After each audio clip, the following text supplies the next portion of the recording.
नेकपा एमालेको ब्यानर मुनि जुन दिन उहाँले भाषण गर्नुहुन्छ त्यस दिनदेखि उहाँ नेकपा एमालेको राजनीतिमा आउनुभयो भन्ने कुरा बुझ्छु मैले।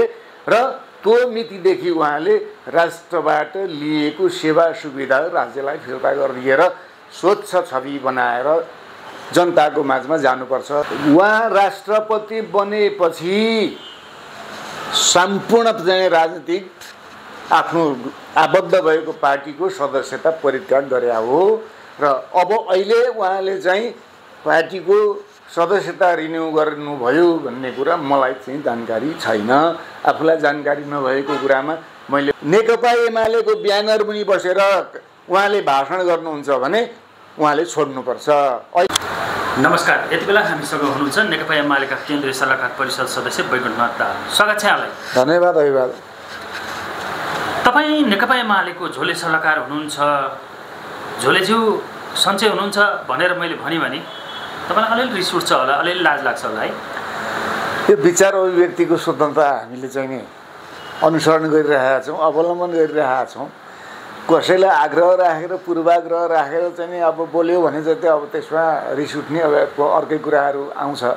तर अब अहिले यो राष्ट्रिय रूपमा चाहिँ बहसको रूपमा आएको जुन एजेन्डा छ त्यो एजेन्डामा चाहिँ तपाईँले क्लियर ढङ्गले राख्दाखेरि मैले त्यसमा चाहिँ त आफूलाई लागेका कुराहरू त्यसको चाहिँ अर्थ चाहिँ हो त्यो मैले दिन सक्नुपर्छ। त्यसै कारणले रिस उठ्ने होइन, विश्लेषण गर्ने कुरा हो र तपाईँले चाहेको जवाब मैले दिने हो र यो जवाब चाहिँ विरोधीहरूले पनि सुन्ने हो र चाहिँ समर्थकहरूले पनि यसको उचित र अनुचित के रहेछ त भन्ने बारेमा चाहिँ जानकारीमा लिने कुरा हो। त यसर्थ चाहिँ नि हरेक मोर्चाहरू हुन्छ र हरेक मोर्चामा अग्रभागमा लड्नको लागि हामी चाहिँ आर्मीकामा गयौँ भने कमान्डो हुन्छ, त्यो कोही नसकेको ठाउँमा त्यो कमान्डो पुग्दछ। त्यसै कारणले अब पार्टीको अग्रभागमा बसेर लड्नेहरूले चाहिँ ती कार्यकर्ताहरू एकदमै झोले भनेको चाहिँ कमान्डो जस्तो आक्रामक ढङ्गले नीतिमा, विधिमा, सिद्धान्तमा र पार्टीको कार्यक्रममा जानका लागि ती अग्रभागमा बस्ने ती विचारले लेस भएका ती कार्यकर्ताहरूको चाहिँ निर्माण गर्नका लागि यो झोले अभियान चाहिँ सञ्चालन भएको किन भयो भने कार्यकर्ताहरूमा नैराश्यता आयो। तँलाई मलाई के उसलाई भनेर चाहिँ नि भन्ने जुन खालको चाहिँ बानी आएर काममा नजाने जब पार्टी केन्द्रले महसुस गर्यो। जस्तो झोले अभियान हामीले ल्यायौँ, कार्यकर्तामा निराशा छाएको थियो, अहिले झोले अभियान आइसकेपछि कार्यकर्तामा उत्साह छाएको छ भनेर जुन ढङ्गबाट तपाईँले व्याख्या विश्लेषण गर्न थाल्नुभयो नि। अहिले मैले सुरुमै तपाईँलाई झोले सल्लाहकारज्यू भन्दा तपाईँ मुसुक्क हाँस्नुभयो के? त्यसो भएको हुनाले कता कता तपाईँलाई छ नि हाँसो उठ्यो होला, कता कता मैले खिसी टिउरी गरेको जस्तो तपाईँलाई लाग्यो होला नि, होइन र? होइन, तपाईँले कुनै पनि कुरा अझ राम्रोसँग प्रस्तुतताले प्रस्तुत गर्न सकोस्, प्रस्ट्याउन सकोस्, बुझ्नेहरूलाई बुझाउन सकोस्, रिसाउनेहरूलाई पनि रिसको पारो स्वयमै पुर्याइदिन सकोस् भनेर तपाईँले राख्नु भएको प्रश्नमा मैले त्यही ढङ्गले चाहिँ जवाफ दिनुपर्छ।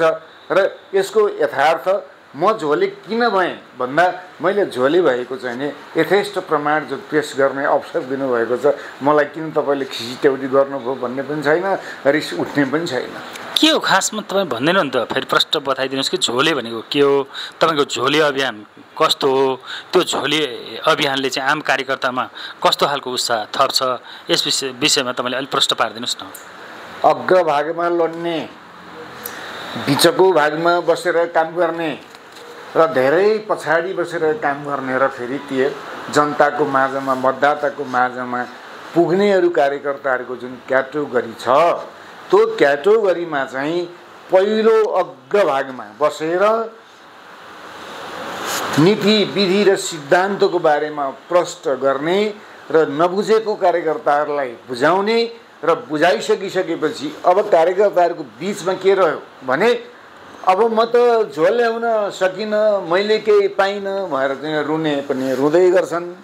म झोले भएँ तर म आफू केही लिन्न, तर पार्टीका लागि, देशका लागि, जनताका लागि मैले दिनुपर्ने कुरामा म कहीँ पनि कहीँ कन्जुसी राख्दिनँ र म अगाडि डटेर चाहिँ मैले मेरो बल बुताले भ्याएसम्मको काम चाहिँ म गर्छु र त्यो काम सफल गर्छु र सबैलाई ऊर्जाशील बनाएर काममा लाग्ने एउटा डोर्याउनु पनि मेरो जिम्मेवारी हुन्छ र डोर्याउनेलाई पनि विचारसहित दृष्टिकोणसहित भोलिको आशासहित चाहिँ जानुपर्छ भनेर चाहिँ एउटा सपना पनि देखाउने र विश्वास दिलाउने पनि काम चाहिँ झोले भनेको चाहिँ अग्रमोर्चामा बसेर इमान्दारीपूर्वक लड्ने कार्यकर्तालाई अब ल्याउनुपर्छ भनेर तपाईँले हामीसँगको अन्तर्वार्तामा 2027 सालदेखि म कम्युनिस्ट आन्दोलनमा छु, जेल नेल भोगेको छु व्यापक रूपमा भनेर हामीसँग कुरा गर्नुभएको छ। तपाईँको सपना यही थियो कि तपाईँ झोले नै बन्नु थियो र आज झोले बन्नु भएको छ र यही झोले बन्नको लागि तपाईँले क्रान्ति गर्नुभएको थियो?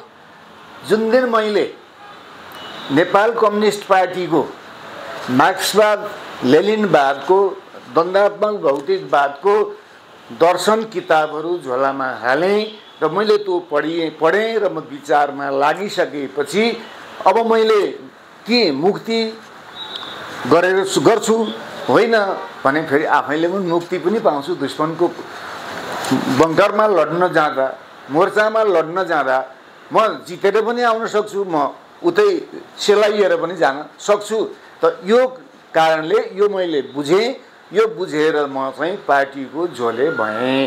पार्टीको झोले भएँ म क्रान्ति गर्नका लागि र नेपालमा विविध प्रकारका क्रान्तिहरू भए र मैले 27 सालमा यो थुना के हो भन्ने कुराको बारेमा मैले जानकारी पाएको थिएन।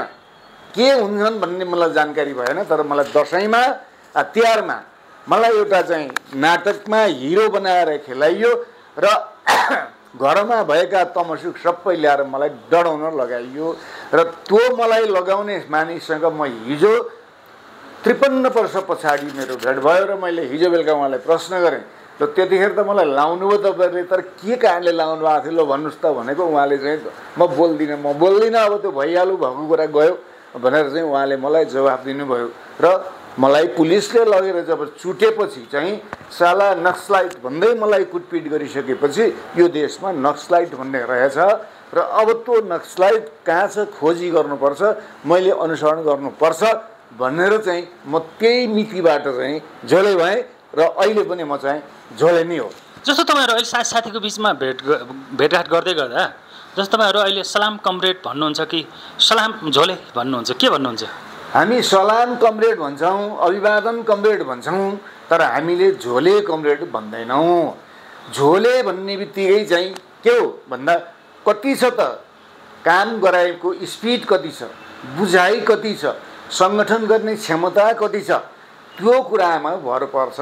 त्यसर्थ चाहिँ यो टाइटल झोले लेखेर जाने कुरा होइन र यो अहिले चाहिँ सिम्बोलिक ढङ्गबाट पार्टीमा पनि झोलेको लाइनमा कति मानिस कार्यकर्ताहरू आउँछन्, पार्टीलाई चिन्न पनि भयो र झोले कार्यकर्ता छ। मलाई त चाहिँ यो झोले शब्द घिन लाग्यो भनेर नाक खुम्च्याएर अलिक पर सर्नेहरू पनि हुन्छन्। त त्यो पर सर्नेले पनि आफ्नो भविष्य अब के होला त भन्ने कुरा उसले पनि बुझ्दछ र म केका लागि यो पार्टीमा लागेछु भन्ने कुरा पनि उसले बुझ्दछ र दलीय व्यवस्थामा छौँ हामी।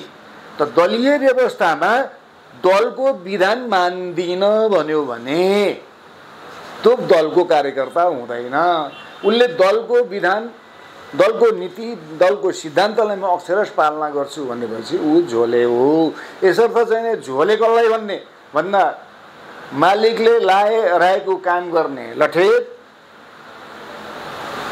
रक्सी मासु खाएर चाहिँ हो हल्ला गर्ने कसैको चाहिँ आदेश पालकलाई चाहिँ लठेत, त्यस्ता मान्छेहरूलाई चाहिँ यो फल्लाको झोले भनेर चाहिँ भन्ने पनि छ।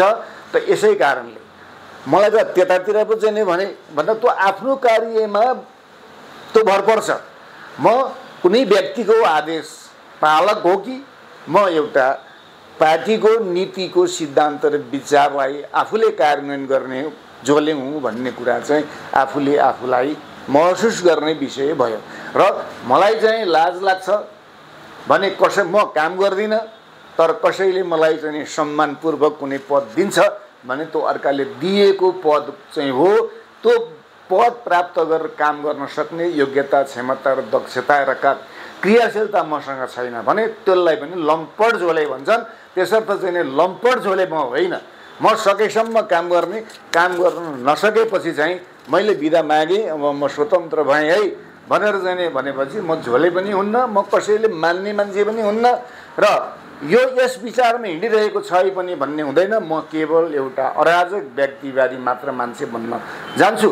त यसै कारणले पार्टीको कटघराभित्र बस्नका लागि, काम गर्नका लागि, अग्रभागमा लड्नका लागि अहिले मैले भने सैनिकहरू चाहिँ कमान्डो किन चाहियो त? सैनिक त चाहिँ एउटा फर्मेसन त गरेको छ नि, तर त्यहाँ कमान्डोको चाहिँ आवश्यकता किन पर्छ भन्दा जहाँ अप्ठ्यारो पर्छ, जहाँ तुरन्त चाहिँ भिड्न जानुपर्छ, त्यो भिड्न जाने कमान्डो जस्तै विचारले लेस भएको हात हतियार विहीन एउटा कार्यकर्ता चाहिँ पार्टीको झोले हो।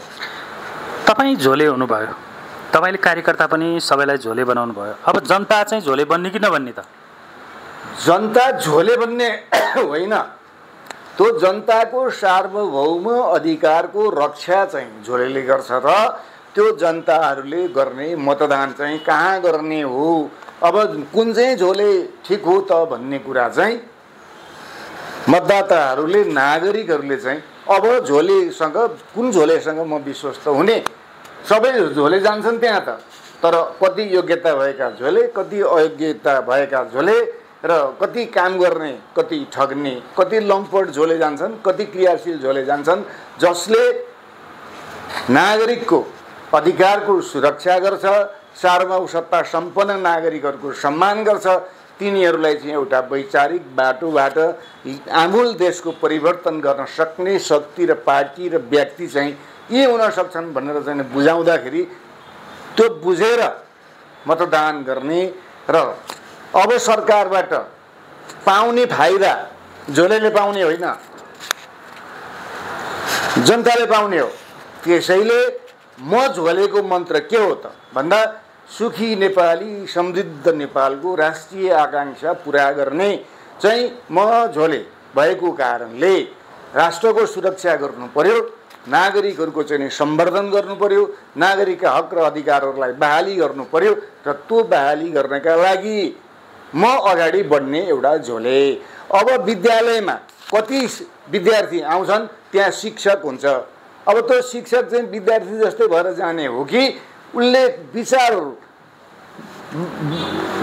विहीन भएर जाने हो कि विचार सहितको उसले आफ्नो पढाउने विषयमा चाहिँ अध्ययन गरेर ऊ चाहिँ जान सक्ने हो। त्यसरी चाहिँ त्यो शिक्षक पनि कतिपय चाहिँ आफूले पढाउनु पर्ने काम, आफूले गर्नुपर्ने कर्तव्य पुरा गर्ने गरी जान्छन्, कति चाहिँ नुनमारा भन्छन् नि, भातमारा त्यस्तो भएर काम गर्न जान्छन्। त यसै कारणले अब जागरिलो अल्छीले मान्नेहरूका बीचको चाहिँ नि यो छुट्याउने हो। त्यसैले योग्य शिक्षकले पढाएको विद्यार्थी योग्य हुन्छ, पार्टीको इमान्दार झोलेले गाइड गरेको जनताले सुरक्षित पनि हुन्छ र त्यसैले यो सुखी नेपाली र समृद्ध नेपालको राष्ट्रिय आकांक्षा पुरा हुन्छ। एकचोटि जनतालाई चित्त बुझेको छैन झोले शब्द। एकचोटि तपाईँहरूले सबैजना मिटिङ गरेर यो झोले भने हामीले बाइदो भन्नु खोजेका थिएनौँ, यो मिस्टेकली आइहाल्यो, टङ स्लिप भएर अब हामी सबै लागेर यसलाई जोगाउन खोजेको, तर हामीलाई चित्त बुझेको छैन। सरी भनिदिँदा नेपाली जनताको बिचमा तपाईँहरूलाई त फाइदै हुन्थ्यो होला नि त। नेपाली जनताको बिचमा अहिले भ्रम फैलाउने, झुट कुराहरू गरिदिने, जसलाई जिया मन लाग्छ त्यो आरोप लगाइदिने। हामी खास गरी कानुनी राज्यमा बसेका छौँ।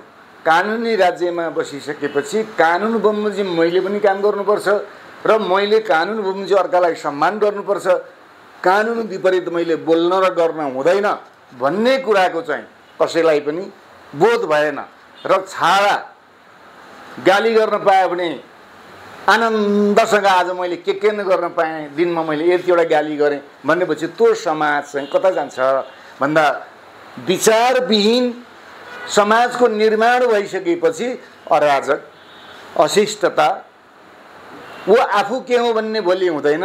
मैले आज कतिलाई गाली गरेँ भनेर उसले गर्व गर्छ, तर मैले कति कुरा सिकेँ, मैले कति राम्रो कुरा गरेँ भन्ने कुराको उसले थाहा पाउँदैन। त्यसर्थ चाहिँ नै विचार सहितको नागरिकलाई निर्माण गर्ने हो।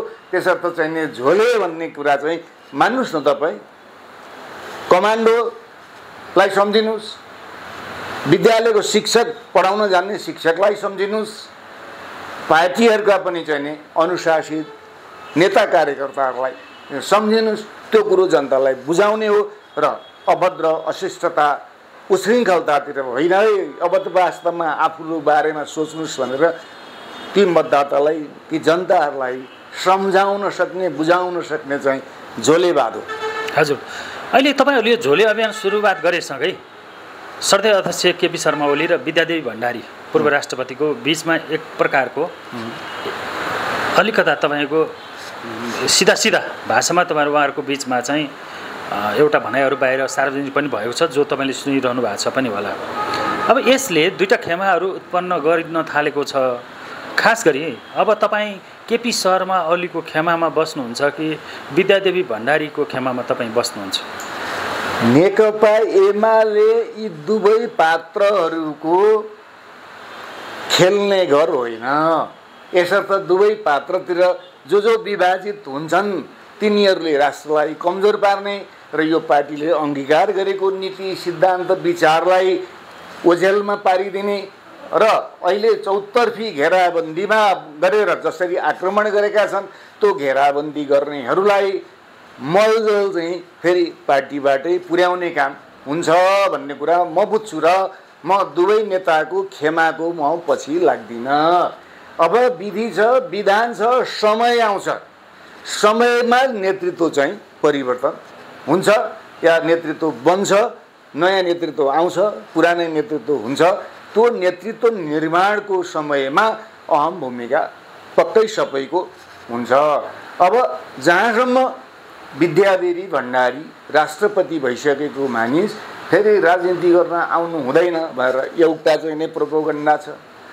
अर्को चाहिँ नै केही नेकपा एमाले विरोधी सिल्ली सियालहरू, आफूलाई कम्युनिस्ट भन्नेहरू, अराजकता अस्थिरताका चाहिँ नायकहरूले विद्या भण्डारी आएदेखि हामी कम्युनिस्ट पार्टीको एकता गर्छौँ भनेर चाहिँ किन भनिरहेका छन् त भने केपी शर्मा ओलीसँग एउटा स्ट्यान्ड छ, एउटा दृष्टिकोण छ, एउटा सोचाइ छ, काम गर्ने एउटा क्षमता छ र पार्टीको चाहिँ नि लाई कसरी टिकाउनुपर्छ, पार्टीलाई अगाडि कसरी बढाउनुपर्छ भन्ने एउटा चाहिँ नि उहाँसँग दृढ सङ्कल्प छ र उहाँ चाहिँ नि अध्ययनशील हुनुहुन्छ, चिन्तनशील हुनुहुन्छ, सबलाई सपना देखाउनुहुन्छ। त यसै कारणले पो यो पार्टी चल्या छ। त अब यहाँ विद्या र चाहिँ केपी ओलीको भागभण्डामा चाहिँ पार्टी चल्दैन, यति कुरा चाहिँ हामीले बुझ्नुपर्छ। र अब हामीलाई वामपन्थी हौँ, विद्या भण्डारी आउनुभयो भने तपाईँको नेतृत्वमा त हामी वाम एकता गर्छौँ भनेर चाहिँ बाहिर सियालहरू कराइरहेका छन्। ती किन कराएका भन्दा केपी ओलीलाई चाहिँ चारैतिरबाट आक्रमण गरेर ड्याङ्गै फ्याँक्नु बा नेकपा एमाले तहस नहस हुन्छ। उनीहरूको एउटा सोचाइ भनेको त्यो हो। र अर्को कुरो वामपन्थी एकता हुने भए 74 सालमा के चमत्कार देखाएर फुटेर हिँडे त टिक्न त दिएनन् नि। त्यस कारणले पार्टी नीतिमा, विधिमा, सिद्धान्तमा, क्रियाशीलतामा अगाडि बढ्ने हो। त्यसै आधारमा चाहिँ नेतृत्व चाहिँ समयमा आएर को बन्छ त्यो गर्वको विषय हो।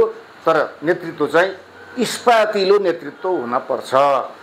यो नेकपा एमालेलाई बदनाम गर्नको लागि बाहिरी स्यालहरू त करायो होला, तर अहिले भित्री झोलेहरूकै बिचमा एउटा खालको शङ्का उत्पन्न भएको छ होइन? अब यो स्थितिमा कतै अलिकता शङ्का गरिएको छ केपी ओलीले नै यो पूर्व राष्ट्रपति विद्यादेवी भण्डारीको लागि एउटा स्पेस तयार गरिरहनु भएको छ पनि भनिएको छ। के यो चाहिँ सत्य हो वा होइन? अहिले चाहिँ नि बाहिर म यसो हेर्छु, पञ्चायतको उत्तरार्धमा चाहिँ पञ्चहरू तिम्रो सडकमा किन आएको भन्दा नआइकन बाध्यता छ, आउनै पर्छ, नआए भोलि के हुन्छ हुन्छ, अब यो मलाई व्यवस्था त रहँदैन भनेर पञ्चहरूले व्यक्त गर्दथे। आज त्यो रोग चाहिँ दलहरूमा चाहिँ सर्यो र व्यक्तिगत महत्त्वाकांक्षा प्रधान भयो। अनि आफूले एकपटक खाएपछि सबै पाउनु पर्यो, अब आफ्नो पछाडि चाहिँ अरू लागै गर्नु पर्यो भनेपछि अहिले यहाँ विवाद कसले ल्याइरहेछ भन्दा जसले खायो जसले पायो केही समय उसको टुट्यो, उसलाई औडा भएको छ। तर मैले त लिएँ, खाएँ, नेता भएँ, म नेता हुने, तर नेता कसको हुने?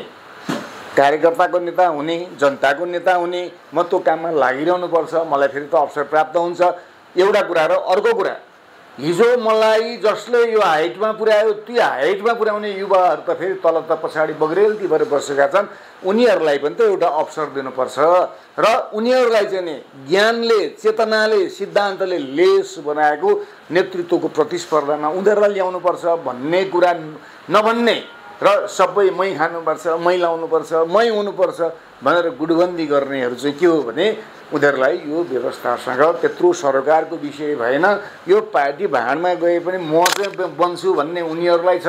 तर यही पार्टीबाट नेता बनिसकेपछि, पार्टीबाट अन्त गएपछि कहाँको हेरिन्छ नि त, माकुनेको हालत के भएछ, झलनाथको हालत के भइरहेछ, अस्ति चाहिँ नै भीम रावल भन्थे, अहिले भीम रावलको हालत के भइरहेको छ।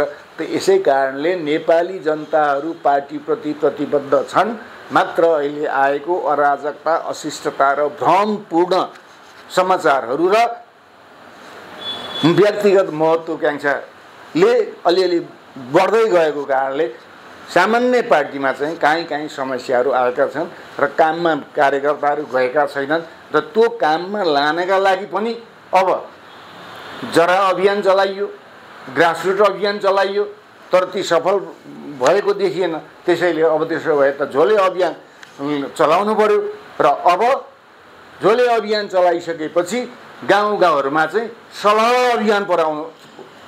तपाईँको यो झोले अभियानमा चाहिँ पूर्व राष्ट्रपति अहिले राजनीतिमा सक्रिय हुनु चाहिँ स्वाभाविक हो, तर उहाँले जुन राष्ट्रपतिको हैसियतमा सेवा सुविधा लिने तर पार्टीको भित्र बसेर पोलिटिक्स गर्न खोज्ने, तर उहाँले जुन सेवा सुविधा लिएर चाहिँ हिँड्ने पूर्व राष्ट्रपतिको हैसियतमा, त्यो लिएर राजनीति गर्न चाहिँ मिल्दैन, त्यो चाहिँ अस्वाभाविक हो नि, होइन र?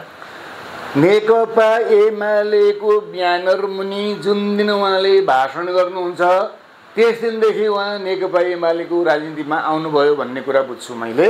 र त्यो मितिदेखि उहाँले राष्ट्रबाट लिएको सेवा सुविधा राज्यलाई फिर्ता गरिदिएर स्वच्छ छवि बनाएर जनताको माझमा जानुपर्छ। किनभने उहाँलाई राष्ट्रपति बनाएको त नेकपा एमाले पार्टीले हो नि त, त्यसर्थ राष्ट्रपति पद भनेको चाहिँ अस्थायी पद हो, होइन?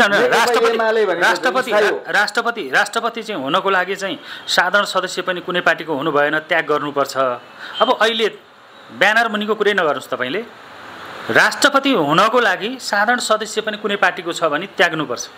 अहिले उहाँले नेकपा एमालेको सदस्य लिइसक्नुभयो, यो स्थितिमा उहाँले राष्ट्रपतिको सेवा सुविधा लिएर बस्न मिल्छ?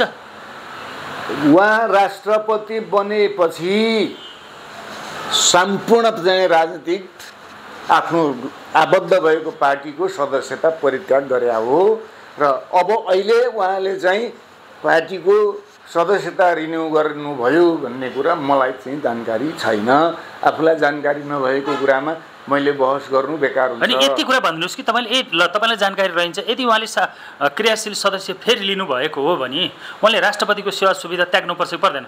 यो अनुमानको कुरा हामीले बोल्नु हुँदैन। म बारम्बार केमा चाहिँ नि अब गइरहेको छु भने हामी तथ्य बेगर बोल्ने होइन, सत्य बेगर बोल्ने होइन, अनुमानमा कुनै कुरा बोल्ने होइन। अनुमान होइन, यदि सत्य र तथ्य प्रमाण फेला पर्यो भने, यदि उहाँले क्रियाशील सदस्य नेकपा एमालेको लिनु भएको रहेछ भने त्यो स्थितिमा उहाँले चाहिँ राष्ट्रपतिको हैसियत लिएको सेवा सुविधा छोड्नुपर्छ पर्दैन? छोड्नुपर्छ, त्यो छोडेर चाहिँ आउनुपर्छ।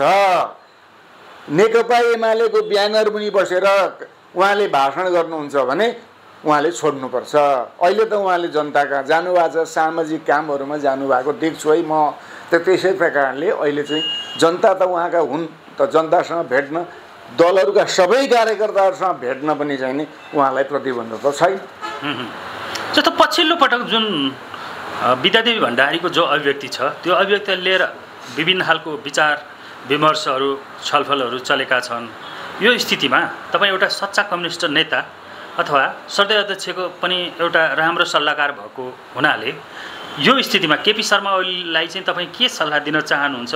अहिलेको स्थितिमा विद्यादेवी भण्डारीलाई जुन उहाँले बोल्दै हिँड्नुभयो, मैले कसैलाई सोधेर हिँड्नु पर्दैन, म आफ्नो स्वरले हिँड्छु भनेर जुन ढङ्गबाट भन्नुभयो, यो स्थितिमा तपाईँको अध्यक्षले उहाँलाई स्पष्टीकरण लिनुपर्छ कि पर्दैन? तपाईँ के सल्लाह दिन चाहनुहुन्छ? पहिलो कुरा चाहिँ उहाँले देश दौडामा हिँड्दा विरोधीहरूले मचाइएको स्याल हुइयाँलाई आधार मान्दै सोध्दै हिँड्ने कुरा होइन। उहाँ पनि त यो देशको सार्वभौम सत्ता सम्पन्न नागरिक हो। हिजोको चाहिँ उहाँ राष्ट्रपति, भूतपूर्व राष्ट्रपति पनि हो।